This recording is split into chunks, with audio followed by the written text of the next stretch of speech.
Les confessions d'un travesti, entre masque et miroir, est une traversée littéraire de l'intime et du genre. La auteure, Lola Bettini, signe un texte hybride qui oscille entre autobiographie, essai sensible et manifeste poétique. À travers une écriture fluide, sensuelle et profondément introspective, les confessions d'un travesti explorent le travestissement non comme simple jeu d'apparence, mais comme un langage de l'âme, un acte de vérité intérieure. Dès les premières pages, le lecteur est heureux par une voix qui chuchote autant qu'elle revendique. Le style est à la fois charnel et éthéré, dense et musical.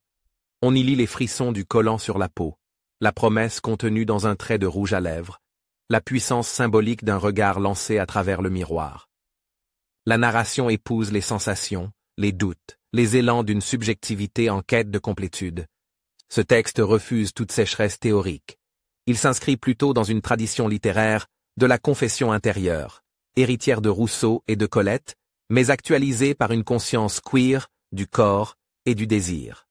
Chaque phrase semble trembler d'une émotion contenue, chaque mot porte la mémoire d'un geste transgressif devenu fondateur. Le thème du miroir est récurrent, obsessionnel même, et pour cause.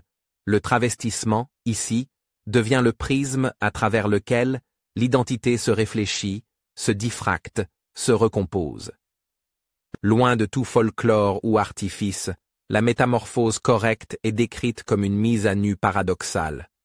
Plus on se déguise, plus on se révèle. Le masque dès lors ne cache pas, il révèle une vérité trop longtemps contenue. La figure du travesti devient archétype, métaphore, revendication, celle d'un être-pont entre les genres, d'un éclat de féminité assumé dans un corps assigné autrement. Ce « je » à double polarité navigue sur la corde raide de l'entre-deux, sans jamais tomber dans l'ambiguïté stérile.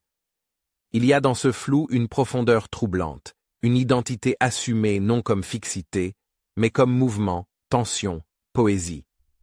Un des apports majeurs du texte réside dans sa capacité à articuler le plaisir du jeu avec la gravité de la quête identitaire. Il ne s'agit pas simplement de séduire, mais de s'autoriser à exister autrement.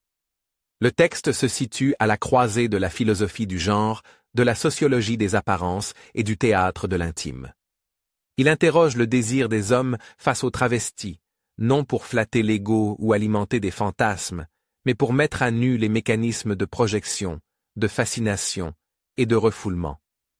La voix narrative, souvent blessée, parfois exaltée, toujours lucide, offre une galerie de moments suspendus. La première robe, la première fois qu'on se sent belle, les regards ambigus, les silences qui trahissent plus que les mots. Ces scènes s'apparentent à de courts tableaux impressionnistes, où l'émotion s'impose par petites touches, sans didactisme.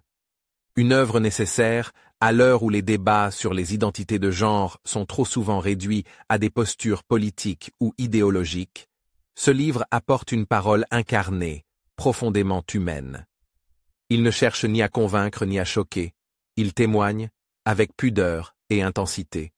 Il rappelle que l'intime est politique, et que les identités marginalisées peuvent devenir, par la littérature, des lieux de réconciliation et de puissance. En conclusion, Les confessions d'un travesti, entre masque et miroir, est un livre courageux, nécessaire et bouleversant. À la fois récit d'initiation, carnet de sensations et déclaration d'amour à soi-même, il se lit comme une lettre envoyée à tous ceux qui n'osent pas encore se regarder vraiment. Un texte miroir dans lequel chacun, travesti ou non, peut entrevoir la beauté fragile de l'authenticité. Disponible à la vente, je vous le recommande.